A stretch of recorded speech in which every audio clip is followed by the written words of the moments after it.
Good morning, everyone. We are from Group 1, and today we are going to discuss about the Campbell's and Bailey's Boston office.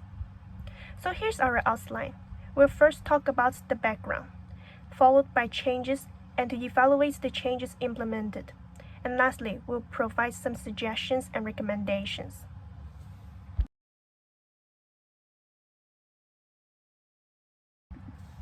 The financial crisis of 2007 to 2008, also known as the global financial crisis, was a severe worldwide economic crisis.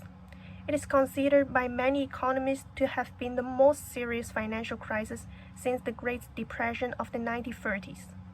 Financial crisis, also known as financial turmoil, refers to the sharp, short-term deterioration of all or most of the financial indicators, such as the short-term interest rate, monetary assets, security, real estate, land prices, commercial bankruptcies, and the number of financial institutions insolvent in a country or region.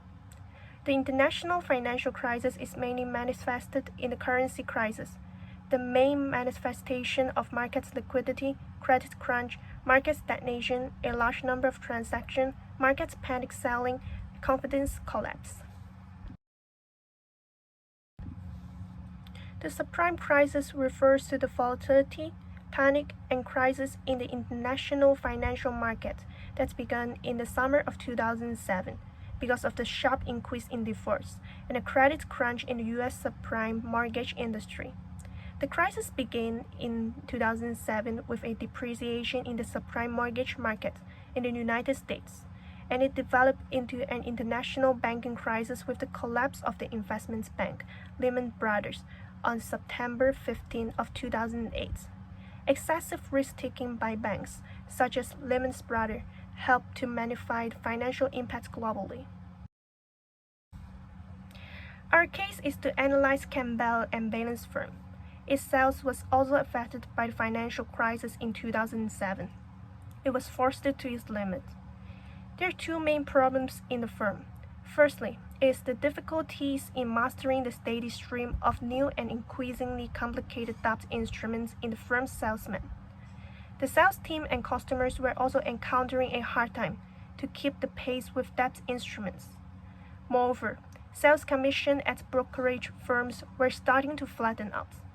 Investment firms were becoming more specialized, and new products sold at higher margins are now requiring considerably more expertise to market and sell.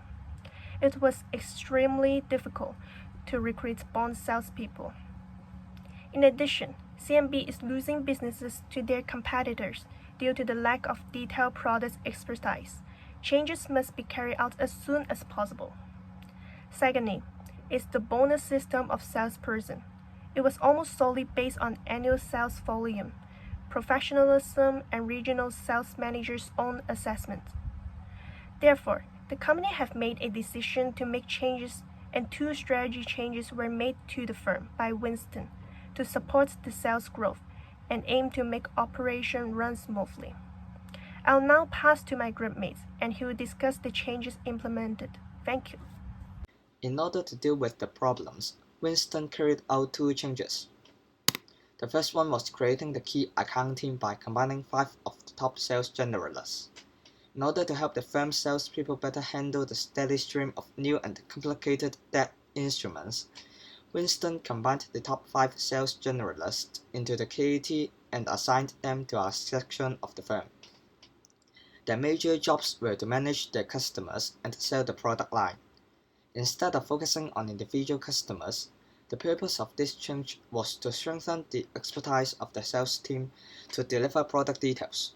The customers had split opinions as they perceived the sales team to be more useful and experienced, but the new method made the process more complicated and confusing, since they had to deal with multiple salespeople instead of a personal salesperson in the past. On the other hand, the sales team felt more pressured as they had to manage extra customers and serve more product trays after the change, which led to extra burden for them. Another change was creating a division-wide performance management system as a new appraisal system so as to encourage regional salespeople to work more closely with the other functional teams.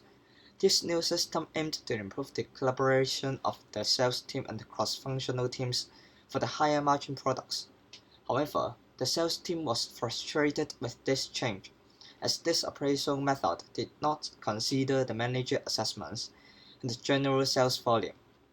Instead, it focused on the feedback from the product managers, traders, and researchers, which they believed was not ideal for performance appraising. In addition, they believed this change would lead to loss of sales volume and gross margins decrease due to lack of incentives. Thank you so much, Gemini, for explaining about the changes implemented at the Campbell's and Balin's Boston office. Now let's talk about the evaluation of those changes. This part of the presentation will be explained by me, Teddy. Let us begin. So the first change that was implemented was the Key Accounts Team, or KAT for short. So there are pros and cons to this change. Let's discuss about the pros first. So first of all, the Key Accounts Team is giving better advices to clients. Now this is a little bit of a split opinion because 50% of the clients are satisfied with the better advice, but the other 50% is dissatisfied, and we'll go over that in the cons slide. Now the second point is that sales generalists now have the potential to earn more through increased sales of their own specialty products, which means that sales generalists are now generally having to work harder to get more money. The third pro is that it cut the costs of new hires and extensive training. As the post-subprime crisis, there are more complicated demands and such, there are several alternatives. One is to hire new hires, and the other is to get extensive training on the current employee. Now, with the Key Accounts Team, this cuts the cost of all these and overall saves the company some money. And lastly, for Winston, our protagonist, as the regional sales manager, he has his top sales generalist handling the pressing demands, and this is good for him. Next is the cons.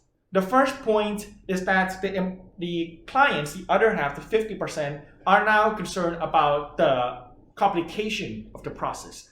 The second one is that sales journalists are losing compensation. What this means is that now they have to work harder in order to earn more money. Thirdly, this is huge pressure for the sales team, who now has to work much harder for the pressing demands. And finally, there were concerns for over-specialization. What this is in the case, John Oates specifically expressed his concern that if he over-specializes, then it might affect his future career prospects. Overall, the final evaluation is that the Key Accounts Team is a decent solution to the post-subprime financial crisis because it provides a short-term solution to increase sales, it cut costs, and improve the quality of products. However, it has the potential to lose top sales people in the long term. It decreases certain client satisfaction and can lose customers in the long term. And finally, it can result in a long-term strain in the organizational culture. This is because of the dissatisfaction that is increasing on the client side as well as the employee side. Now let's go to the next change that was discussed, which was the new performance management system. Now with this change, much like the last one has its pros and cons. Let's start with the pro. So in the pro of performance management, the first point is it addresses the New York senior manager's desire to promote profitable fixed income securities. This change has effectively allowed them to meet this objective. The second point is that it allows the Boston office to generate higher profit per dollars of sales. However, there are a lot of cons for this. So firstly, this is a softer method of evaluation. What this means is that because they're relying on traders to evaluate their performance, there is no pressure to increase their sales. With that, two, this incentivizes research for new products and sales acceleration. Thirdly, this lowers the overall sales volume. And finally, for Winston, this disregards his opinions on the performance of his own employee. Finally, I would like to talk about the final evaluation of this change. First of all, it is an effective change in addressing the short-term goals, such as increasing the profit. However, it is ineffective in the long-term performance because of the increased employees' dissatisfaction as well as the clients. And finally, a softer performance evaluation, which can overall decrease everything, the efficiency of output. Thank you so much. That is all for the evaluation of changes. Next, let's go to recommendations. Hi, I'm Kunlil, and I'll be talking about the recommendations with Chow Kai Ho. Currently, with Recommendation 1, the biggest concern for the company is the loss of customers due to the specialization happening. In order for the performance management system to resolve this, it is suggested for them to increase lunch visits, dividing the customers amongst the specialists, and integrating customer satisfaction into the performance evaluation system. Through this, close working relationships will be maintained and the company will be able to keep their personal connection with clients, which can build trust and loyalty in the long run. Another crucial change that should happen is an increase in communication. By allowing employees to provide valuable feedback, it gives the employees a voice and is a good indication of how well the new system implemented is actually working, and if the changes being applied are satisfying them. Now on to the second recommendation. As addressed previously, due to the specialization, the process for in-house traders to receive information now is much more complicated. Therefore, the company should utilize conference calls that would include the client and all members of the CAT team.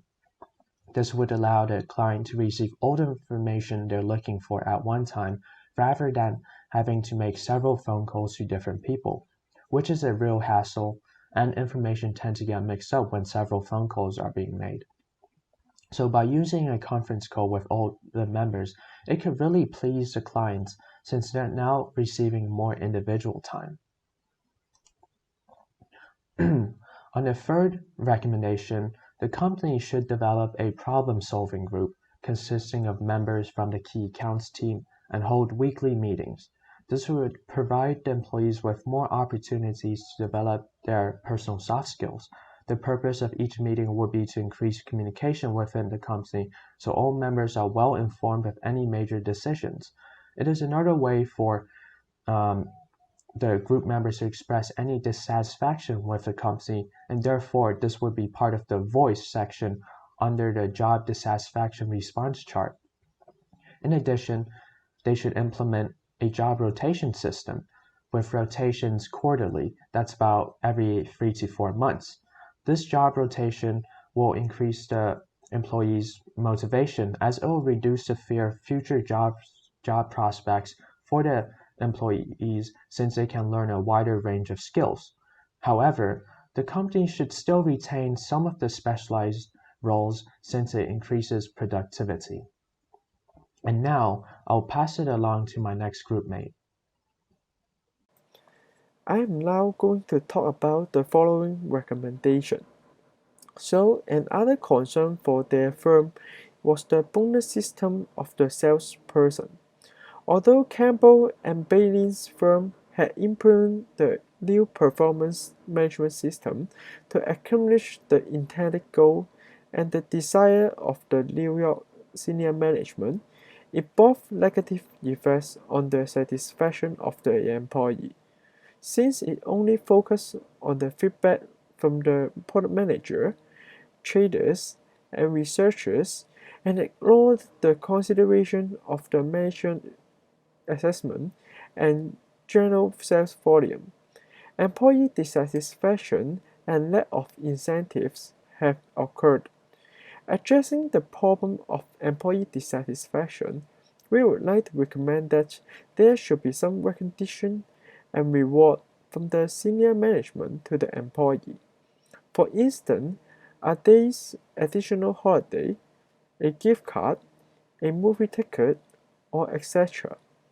It is able to let the employees know that their work and performance is both recognized and valued. Moreover, employees are more likely to be disgruntled if they are regularly using substandard facilities or facing frustration caused by slow servers, insufficient software, and broken equipment. So having a good working environment is also important for the employee satisfaction. In addition, as organization expands, process must evolve to allow for the change. Failure to adopt will result in frustrations and time wasted as individuals wait for the red tape. Reducing bureaucracy may bring sufficient effects on the employee satisfaction.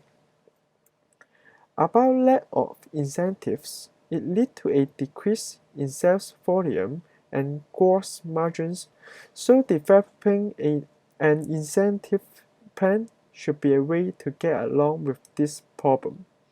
Incentives have direct linking to performance and induce the employee to move from existing level of performance to optimal achievable performance. The incentive plan should consist of both monetary and non-monetary schemes because mixed elements can provide the diversity needed to match the needs of individual employees.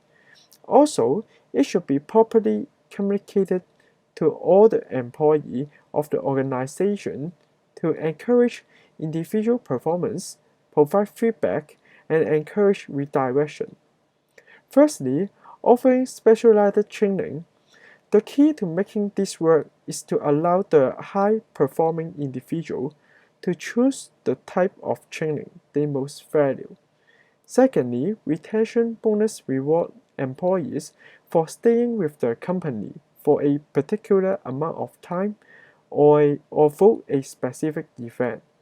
Thirdly, offering personal time as an incentive to achieve a specific goal.